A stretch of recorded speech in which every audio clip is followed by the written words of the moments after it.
guys, welcome back to Just Jay. I'm Jagriti Pandey. You guys know that I recently went to my first ever international trip. All the vlogs are live. Please go watch it if you still haven't, which of course you have not क्योंकि बहुत ही गंदे views आ रहे हैं तो please जाके देख लो. It will be very beneficial.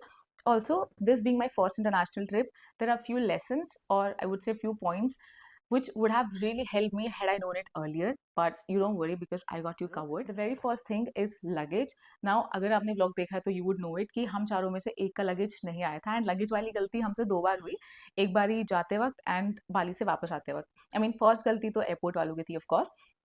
तो एक का लगेज नहीं आया एंड पूरी ट्रिप भर उसका लगेज नहीं आया. Imagine going to a new country and looking like a भिखारी because you don't have a thing in your hand.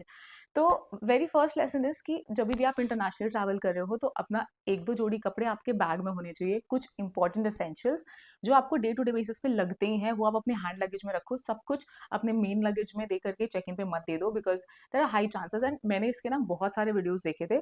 And human nature होता है ना कि जब भी हम कोई एडवर्स सिचुएशन देखते हैं तो हमें लगता है ये हमारे साथ थोड़ा ना होने वाला है. बट भाई कुछ भी हो सकता है. हमारे साथ हो गया, आपके साथ भी हो सकता है. तो very important point lesson is कि आप अपना कुछ सामान अपने हैंड लगेज में कैरी करो सो दैट अगर आपका लगेज नहीं भी आए तो यू कैन स्टिल मैनेज. इसी से related very important point is travel insurance. आप कभी भी इंटरनेशनल ट्रैवल कर रहे हो तो make sure you do not miss out on travel insurance.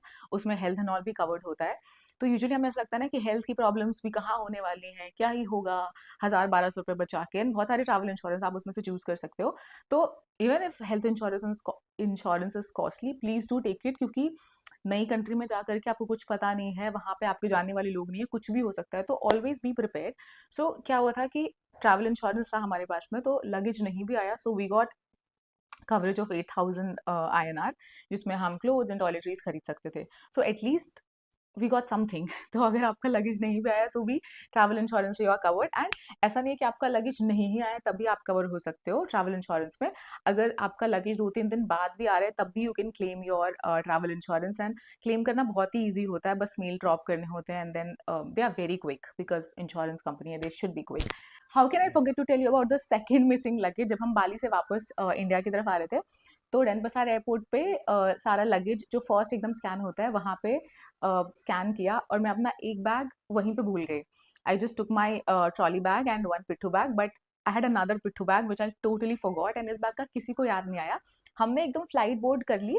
अभी प्लेन में हम बैठ चुके हैं. द मोमेंट हम सीट पे बैठे तो मेरी फ्रेंड ने बोला कि यार वो एक रेड वाला बैग कहाँ गया. मैंने कहा रेड वाला बैग. और आई डोंट नो मैं भूल ही गई थी इस बैग के बारे में. एंड हमने एकदम से बहुत पैनिक करने लगी और एक बैग छूट गया एयरपोर्ट पे, अभी क्या होगा, कैसे करेंगे.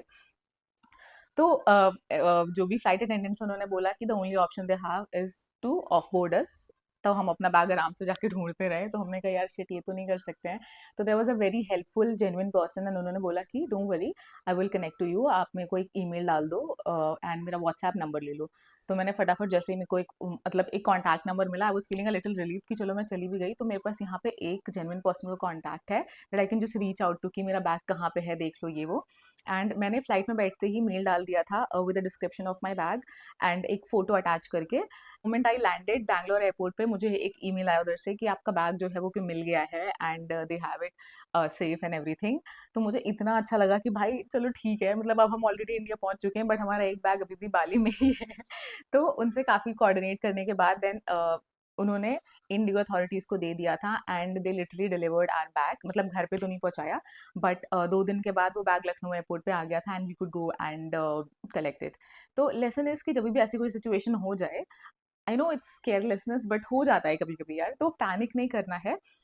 Take the right information, take the right contact numbers with you and लोगों को रीच आउट करो, मेल्स खोलो. तो एट द एंड आपका सामान कहीं गायब नहीं होगा, मिल जाएगा. And just don't panic and don't रूइन your experience because of these things because आप हर बारी इंटरनेशनल, आप हर दूसरे दिन इंटरनेशनल ट्रैवल नहीं करने वाले हो. So yeah take a chill pill, everything will be sorted. Just have patience. Lesson number 2 is related to visa. I mean, Bali is a country which has visa on arrival. मैंने अपना visa पहले से करके रखा हुआ था. Now वो visa मैंने लखनऊ एयरपोर्ट पे दिखाया, बैंगलोर एयरपोर्ट पे दिखाया and then I was sure कि I have everything sorted. But मैं जब बाली एयरपोर्ट पे पहुंची तो व्हाट आई हर्ड फ्रॉम जो भी कस्टम पे थे, he said ma'am you can not travel, you can not enter to Bali with this visa. And I was like what, why. And he asked me आपका date of birth क्या है? I said 24 November. He said but your visa says it's 28। तो आप कभी भी visa के लिए apply कर रहे हो, आई एम श्योर ये गलती वीज़ा ऑन अराइवल वाली कंट्री में ही होगी, बिकॉज़ बाकी जगह के लिए तो पहले से अप्रूवल चाहिए होता है, तो they will take care of it. But जहाँ पे आपको डिटेल्स फिल आउट करनी होती हैं, बहुत ही ध्यान दे करके वो डिटेल्स फिल आउट करो। मेरी किस्मत अच्छी थी कि उन्होंने एप्लीकेशन लिखवा के मुझे जाने दिया, but the very first response that I got कि आप जाओ, दोबारा से आप वीज़ा लेकर के आओ, एंड देन आपको पूरा फॉर्मेलिटी वापस करना पड़ेगा, पूरी पेमेंट भी दोबारा करनी पड़ेगी, because in case of mismatch data the visa stands null and void. I know ये बहुत बेसिक सी बात है कि आप फॉर्म भी फिल कर रहे हो तो हमेशा डिटेल्स बहुत सोच समझ कर ही डालो, बट स्टिल गलतियां हो जाती हैं। So I am just here to remind you कि if you are filing on visa और आप कुछ भी डिटेल्स फिल कर रहे हो, मेक श्योर कि छोटी से भी छोटी डिटेल्स आप डबल और ट्रिपल बार वेरीफाई करके डालें। Lesson number 3 and indeed a very important one, क्योंकि खाने के बिना देखो भाई कहीं भी कोई जीवन नहीं है, एंड हमें इंडिया में बैठे बैठे पता होता है कि बाहर वाले बहुत ब्लैंड खाना खाते हैं all, but we are just not prepared कि हाँ वो ब्लैंड खाना हमें मिलेगा तो हम क्या करने वाले हैं। And specially if you are a vegetarian who does not even eat egg, and अगर आपको एग की स्मेल से थोड़ा सा भी दिक्कत होती है तो आपको बाहर जाके बहुत दिक्कत हो सकती है, बिकॉज उनकी हर एक चीज़ में, छोटी से छोटी चीज़ में एग होता है, तो आपको काफ़ी दिक्कतें हो सकती हैं। Now knowing this is one thing, being on the situation is another, because you're not prepared for it. तो आई पर्सनली फेल्ट इस एक्सपीरियंस से कि आप बाहर जब भी ट्रैवल करो तो भाई कपड़े मेकअप भले कम लेकर के जाओ, but be prepared with food. We वो 4 गर्ल्स, एंड एक के पास थोड़ा ज़्यादा दिमाग था, तो एटलीस्ट वो मैगी के पैकेट्स लेकर के आई थी, तो हमारा थोड़ा बहुत काम तो चल गया था।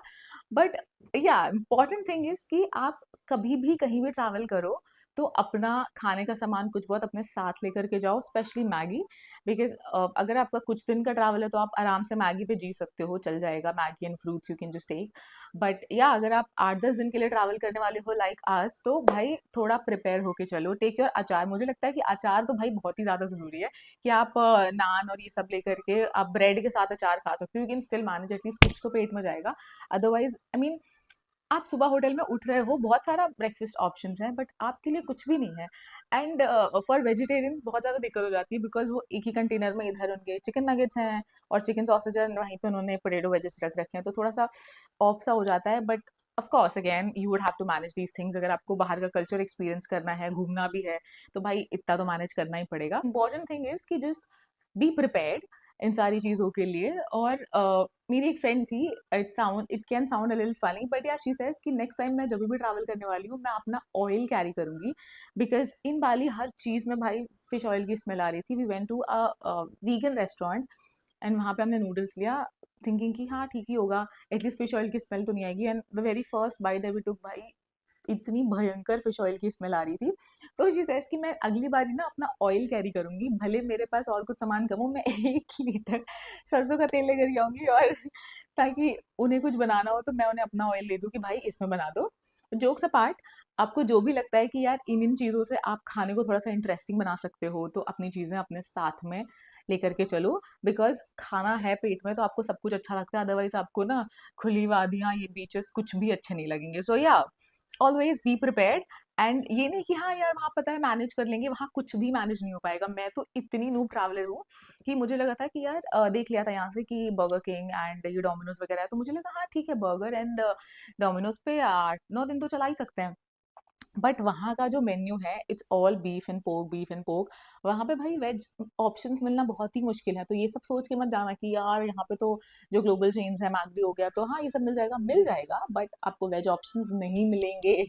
तो अपने ऑप्शंस अपने साथ कैरी करके लेकर के जाओ, सो दैट आपको थोड़ा कुछ मिले तो आप उसको इंटरेस्टिंग अपना चाट मसाला मिला करके उसको एटलीस्ट आप खा पाओ। So that were 3 points that I think you should definitely take care of, specially अगर आप पहली बार इंटरनेशनली जा रहे हो। अगर ये वीडियो अच्छा लगा हो और नहीं भी लगा हो तो make sure give it a huge fat thumbs up, like and subscribe to my channel. See you in next video, bye.